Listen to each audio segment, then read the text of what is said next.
Yesu makofi. Okadwa ketho sa adwa na rwako wadwa mosegwedho wachokruok nyaka ne chokruok chakre. Wacha nikaribishe ndugu yetu. Osebedo gwethne gini. Huyu kijana amekuwa baraka kwetu kabisa. Mana ngata chia. Diadima kijana ni osegwedho nyaka ne chokruok ni. Wangapi wamebarikiwa tangia hii kitu ya. Tupigie Yesu makofi kwa ajili ya Mwetine Yesu. Hallelujah. Fuabadi kama na Yesu. Nyinga Paul Okeyo. Anaitwa Paul Okeyo. Ajao Uyoma Kukwiri. Ni mzaliwa wa Uyoma Kukwiri. Yesu no aramupunga giteko. Yesu akamwokoa akamjaza na Roho Mtakatifu. Naomi amich marapunjo wachane. Akampa ile kipaji ya kufundisha neno. Aeto wira kodowende. Na tena akampaka na wimbo ama nyimbo. Ye wapaki kudinya saa. Wacha tusifu nawe Mungu. Kimorta winje kigona men mate. Ukifurahia sema amen. Hallelujah. DJ nipe ngoma. DJ na ngoja. Tinge badi malo kama na Yesu yae. Eyore duto. Miabuli umfuru nyaka tu. Hallelujah. Hallelujah. Hallelujah. Goe badi kama mate. Ngato ko bade ya joa. Golweti matek na Yesu. Hallelujah. Una dendo nyinge Yesu lwanda yudi duong. Wodi Mary ono Yesu lwanda yudi duong. Wodi Nyasaye wey makayo yudi duong. Yudi duong. Nyakwari Jese amina lwanda yudi duong. Osiep Johana amina lwanda yudi duong. Erowa. Osiep Lazaro Yesu lwanda yudi duong. Osiep Marita Yesu lwanda yudi duong. In miwinjori kawuono ni yudi duong. Wapako nyinge Yesu lwanda yudi duong. Wadendo nyinge Ruoth ng'wono yudi duong. In miparo dalawa Yesu ono yudi duong. In miwaro mamana Yesu ono yudi duong. In miwaro ngimana Yesu lwanda yudi duong. Okelo geno kawuono ni yudi duong. Ochango tuoche Yesu lwanda yudi duong.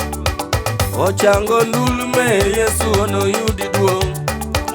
Ukimwi ringe Yesu lwanda yudi duong. En magode ringe Yesu ono yudi duong. Okelo geno kawuono ni yudi duong. Pingi polo paki Yesu lwanda yudi duong. Jokerubi dendi amina lwanda yudi duong. Joserafi paki amina yo iwinjori. Joserafi paki amina yo iwinjori. Aseparo nyingi gotieno baba. Aseparo nyingi gotieno wora. Aseparo nyingi godiechieng baba. Tonare tomak ariwora monda mak wecheni.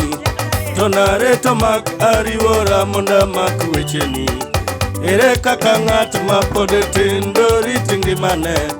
Ere kaka ng'at ma pod tindo rit ngimane. Todorito mana komako wachni ya Ruoth Nyasaye yo. Todorito mana komako wachni ya Ruoth Nyasaye yo. Atemo tiyo nigi chunya duto miyo ritan. Atemo tiyo nigi chunya duto miyo ritan. Mondo kika weluo chikeni akano wachni ya chunya. Mondo kika weluo chikeni akano wachni ya chunya. Mondo kika kethi e nyimi Ruoth Nyasaye apaki. Mondo kika kethi e nyimi Ruoth Nyasaye apaki. Bed na mang'won an jatich ni monda daga minga. Bed na mang'won an jatich ni monda daga minga. Goe shangwe na vigelegele na Yesu yae. Wabi kama. Kama. Yee Yesu yae. Jabarona. Osina yo. Yesu donge bero miyo ji ofwenyo gima ni kuoma oingo somo. Yesu donge bero miyo ji ofwenyo gima ni kuoma oingo rieko piny. Wendi mona nindo thuon taramarama ni nyaka chop singo mano miyo chweya. Wendi mona nindo thuon taramarama ni nyaka chop singo mano miyo chweya. Mariamu nyuolo wuod wuon polo thuon jabarona wuod Mary. Nonyuole kundu dhok kuma rach kuma ji chayo e piny Bethlehem. Nonyuole kundu dhok kuma rach kuma ji chayo e piny Bethlehem. Erodo rango polo erodo neno sulo erode boko mako chwe ora juoke. Erodo rango pole rodo neno sule rode boko mako chwe ora juoke. Ajuoke doko tamo ruto kelo leke diro tieno ajuko loko mana yo. Ajuoke doko tamo ruto kelo leke diro tieno ajuko loko mana yo. Injilo hai poli injilo bire pini injilo doko dan injilo kelo waruo. Injilo hai poli injilo bire pini injilo doko dan injilo kelo waruo. Injili yemo loko pidi vai jio modo man injili yono. Injili yemo chiro nyajairo mochungo wuotho man injili yono. Injilo ya uwang Batimeo neno ler man injili teko. Injilo baro nam diere ya injili yono man injili teko. Injilo chiro Lazaro chungo wuotho bang dalade. Ya wuoth joka Yuda dongo gole mach Yesu timono. Stefano manela injili tichelo gikite. Stefano ni ngima. Joana manela injili njilo miyo ng'ad ng'ute. Joana ni ngima. Injilo waro mama nyadinera mane chwako mana kongo tini injili ema pidho. Isaac wudo kelo nyakwara sare tinde geno ngima. Injilo waro Fred wenya gol kamoko tinde geno ngima. Awinje sangwe na vigelegele ne Yesu yae. Kama okadona pako nyingi ruoth tabika joke kama nyo Yesu yeyuira. Okadona pako nyingi ruoth taliembo nyithikie Yesu wari chunya imiya chuny manyien. Okadona pako nyingi ruoth taliembo mondi liete Yesu wari chunya imiya chuny manyien. Tima kama Ale Yesu ndiye komando. Yesu ndiye komando. Ale Yesu ndiye komando. Weka saluti jamani. Yesu ndiye komando. Nyasaye gwe. Roy. Yesu ndiye komando. Roy. Hallelujah. Roy. Yesu ndiye komando. Yesu ndiye komando. Kama. Yesu ndiye komando. Yesu yae.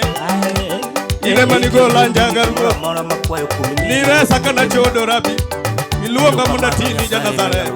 Wapako nyingi jabarona. Injili timo Mungu pia Yesu. Timo madongo. Ero kamano. Nyasaye mar Israel. Ero kamano. Ero kamano. Ero kamano. Watino nyingi malo. Ero kamano. Hey. Pamna Yesu mata. Hey. Boduma. Yesu mende kone statement malich kama. Yesu ni umemwandikia statement namna hii. Nasai mundu gwedhi. Mungu akuzidi kukubariki sana. Amen. Maana miluongo ni pako Nyasaye. Hiyo ndio kusifu Bwana. Nitie wer to nitie pako. Kuna kuimba na kusifu. Okadwa uwe mago. Sitanena juu ya hiyo. Hallelujah. Hallelujah.